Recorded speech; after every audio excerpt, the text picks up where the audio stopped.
नमस्कार मित्रों। आज इस भाग में हम देखेंगे कि बच्चे कैसे सीखते हैं।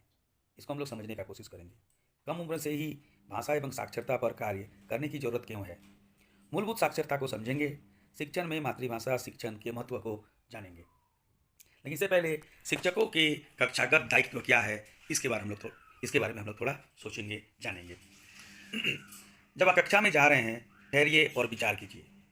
किसे पढ़ाना है, क्या पढ़ाना है, क्यों पढ़ाना है, कितना पढ़ाना है, कैसे पढ़ाना है। यदि सकारात्मक विचार कर लिया तो उत्साह से जाइए, बच्चे आपकी राह देख रहे हैं। अब जब कक्षा से लौट रहे हैं तो ठहरिए और विचार कीजिए। क्या बच्चे को पढ़ने में पसंद आया, या क्या बच्चे को पढ़ने में आनंद आया? क्या बच्चों के प्रति स्नेह भाव संचारित हुआ? क्या बच्चों को अभी प्रेरित किया? क्या बच्चों में श्रद्धा भाव प्रस्फुटित हुआ? क्या बच्चों को नवाचारों से अवगत कराया? क्या बच्चों को स्वयं सीखने का अवसर मिला या आपने दिया? क्या बच्चों का मूल्यांकन किया? क्या बच्चों का लिखित कार्य जांचा? क्या बच्चों को गृह कार्य दिया? क्या बच्चों को पढ़ने का उद्देश्य को पूरा किया गया आपके द्वारा? यदि सकारात्मक विचार कर लिया है तो सहर्ष लौटिए, बच्चों के प्रति आपने दायित्व निभाया है। अब प्रश्न ये आता है कि बच्चे कैसे सीखते हैं। सीखना है क्या? सीखना एक सतत प्रक्रिया है। सीखने की प्रक्रिया में नए ज्ञान का पूर्व ज्ञान से जुड़ना आवश्यक है।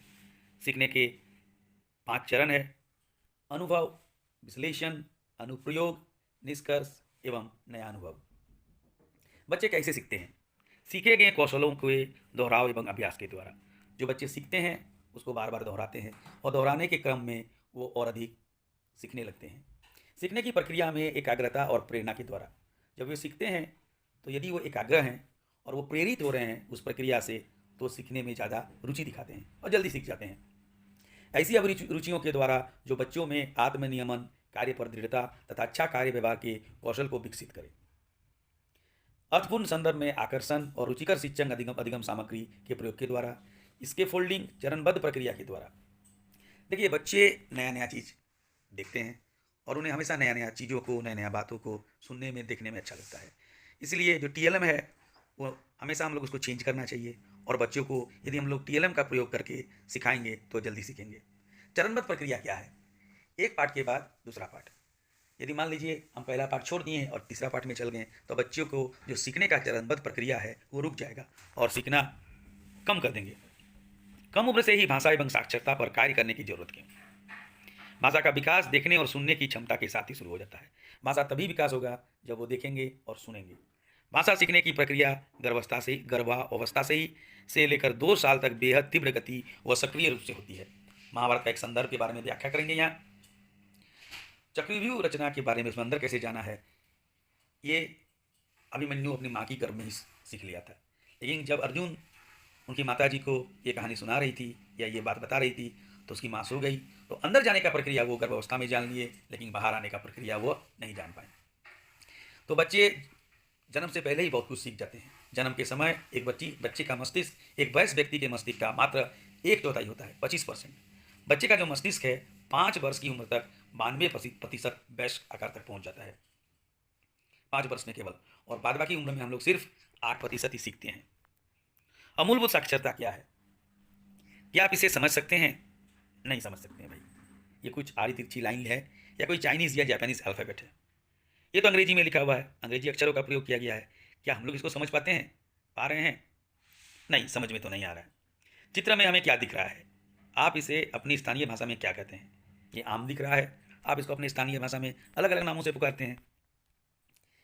अब इसको पढ़कर हम लोग समझने का कोशिश करते हैं। बुलाकी एक तापी था, वह मिचुआरू डिपाकर सामगी उपाता था। एक दिन उसने घटोल थमाने के लिए बेंगई का मुजाला पेपी किया, लेकिन उस दिन बगताई तिरान था, इसलिए न तो वह घटोल थमा सका और न ही मिचारू टिपा सका। अब आइए इसको समझते हैं। बुलाकी एक लकड़हारा था, वह लकड़ी बेचकर पैसा कमाता था। एक दिन उसने सूखे पेड़ काटने के लिए कुल्हाड़ी की धार तेज किया, लेकिन उस दिन बारिश तेज थी, इसलिए न तो वो पेड़ काट सका और न ही लकड़ी बेच सका। अब निष्कर्ष क्या निकलता है? पढ़ना है, किसको पढ़ना है? लिखित सामग्री को पढ़ना है। कहाँ से अर्थ ग्रहण करना है? लिखित सामग्री से अर्थ ग्रहण करना है। अर्थ ग्रहण करने के लिए जरूरी क्या है? सबसे पहले लिपि चिन्हों को समझना, उसको डिकोड करना, लिपि का परिचय और उसका उच्चारण को जानना। उसके बाद आता है भाषा की समझ, फिर शब्दावली, वाक्य बनावट, व्याकरण पूर्व ज्ञान, सोचने की क्षमता, कल्पनाशीलता इत्यादि। पढ़ना लिखना सीखने के लिए लिपि चिन्हों के संबंध को समझना, उन्हें मिलाकर पढ़ना और मौखिक भाषा की समझ होना अति आवश्यक है। मूलभूत साक्षरता से आप क्या समझते हैं? या मूलभूत साक्षरता से आशय है कि बच्चे अपनी कक्षा के अनुसार लिखित सामग्री को स्वतंत्र रूप से पढ़कर समझ पाए। जैसे कि क्लास 1 में उसको इतना पढ़ना है तो वो पढ़कर समझ जाएं। अपने विचारों को, जो उनके मस्तिष्क में विचार है, उसको मौखिक या लिखित रूप में अभिव्यक्ति कर पाए। विभिन्न विषय को सीखने का मजबूत आधार पा सके। यदि भाषा नहीं सीख पाएगा बच्चा तो उसको गणित, भूगोल, विज्ञान आदि आदि सभी विषयों को समझने में कठिनाई होगी। भाषा और साक्षरता एक दूसरे से कैसे जुड़ा हुआ है? भाषा क्या है? सोच, विचार, अभिव्यक्ति और संप्रेषण का एक माध्यम है। साक्षरता क्या है? भाषा हम लोग सिर्फ बोल सकते हैं, सुन सकते हैं, अभिव्यक्त कर सकते हैं, या भाषा के द्वारा हम किसी को समझा सकते हैं। साक्षरता है क्या? साक्षरता के लिए लिपि चिन्हों को का ध्वनियों से संबंध, जो लिपि और ध्वनि के बीच संबंध स्थापित करना पड़ेगा, तथा संबंधित भाषा को समझ होना आवश्यक है। अर्थात लिखित सामग्री को पढ़कर समझना, लिखित रूप में विश्लेषण करना, अभिव्यक्ति करना एवं संप्रेषित करना शामिल है। भाषा को समझ पढ़ने लिखने की कौशल को सहज बनाती है तथा साक्षरता को मजबूत बना करती है। इस प्रकार अधिक से अधिक पढ़ने और लिखने से भाषा समृद्ध होती है। हम लोग जितने ज़्यादा लिटरेचर पढ़ेंगे उतना ज़्यादा उस भाषा पर हमारी पकड़ बढ़ेगी। झारखंड के संदर्भ में मातृभाषा आधारित बहुभाषी शिक्षा की स्थिति को समझना है हमें। MTB, MLE। MTB होता है mother tongue based multilingual education. MTB का होता है मदर टंग बेस्ड, और MLE क्या होता है? Multilingual education. मतलब मातृभाषा में आधारित बहुभाषी शिक्षा, बहुभाषी शिक्षा। झारखंड भाषाई विविधता का सबसे बड़ा उदाहरण है। यहाँ पर बहुत सारे भाषाओं का प्रयोग किया जाता है। पड़ोसी राज्यों का भाषा का भी झारखंड पर प्रभाव है। बांग्ला, भोजपुरी, खोट्टा तो हमारा ही भाषा है। भारत की जनगणना 2011 के अनुसार खोट्टा 26.46% बोला जाता है। तो सबसे अधिक खोट्टा और उड़िया 1.61। इस तरह से हम परसेंटेज में देख सकते हैं कि झारखंड में सबसे अधिक कौन सा भाषा बोला जाता है। शिक्षक नियुक्ति में 18 क्षेत्रीय और जनजातीय भाषाओं के बारे में बताया गया। उसमें कुडुक, खड़िया, मुंडारी, असुर, बिरहोर, हो, भूमिज, संथाली, मालतो, कुरुमाली, नागपुरी, पंचपरगनिया, बंगला, उड़िया, मगही, भोजपुरी, खुट्टा और अंगिका है। मातृभाषा की पाठ्यपुस्तकें जनजातीय भाषा संथाली, मुंडारी, खरिया, हो, कुडुक, क्षेत्रीय भाषा बांग्ला, उड़िया, और अन्य भाषा हिंदी, उर्दू का JCERT नहीं छपता किताब तो ये NCERT का ही चलता है, और अंग्रेजी का। मातृभाषा में शिक्षण दी गई भाषाओं के अतिरिक्त भी अन्य भाषा बोली के बच्चे आपके वर्ग कक्ष में हो सकता है। तो मान लीजिए एक वर्ग कक्ष है क्लास 1, 2 या 3, उसमें अलग अलग भाषा या अलग अलग मातृभाषा जानने वाले छात्र और छात्राएं हो सकते हैं। तो शिक्षक अधिगम प्रक्रिया में आपका जो संप्रेषण है, आप जो लोग समझाइएगा, उनको जो बोलिएगा, बच्चों की मातृभाषा में ही होना अपेक्षित है। तो मातृभाषा को लेकर चलना है और कहाँ पहुँचाना है उन बच्चों को? हिंदी तक। इस तरह बच्चे मातृभाषा की सहायता से विद्यालय की भाषा की ओर सहजता से बढ़ेंगे। मातृभाषा आधारित बहुभाषी शिक्षण MTB, MLE, ये जो त्रिभाषा सूत्र हेतु संवैधानिक प्रावधान ये बहुत दिन से है।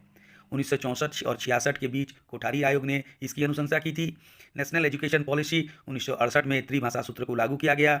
NCF 2005 में मातृभाषा में शिक्षण को प्राथमिकता दी गई। राइट टू एजुकेशन 2009 प्राथमिक शिक्षा मातृभाषा में हो, इसकी बाध्यता की गई। NEP 2020 बुनियादी शिक्षा अनिवार्य रूप से जहाँ तक संभव हो मातृभाषा में ही हो, ये कहा गया है। त्रिभाषा सूत्र जो है, लैंग्वेज 1 घर की भाषा मातृभाषा, लैंग्वेज 2 राज्य की भाषा हिंदी, और लैंग्वेज 3 तीसरी भाषा जो है वो अंग्रेजी है।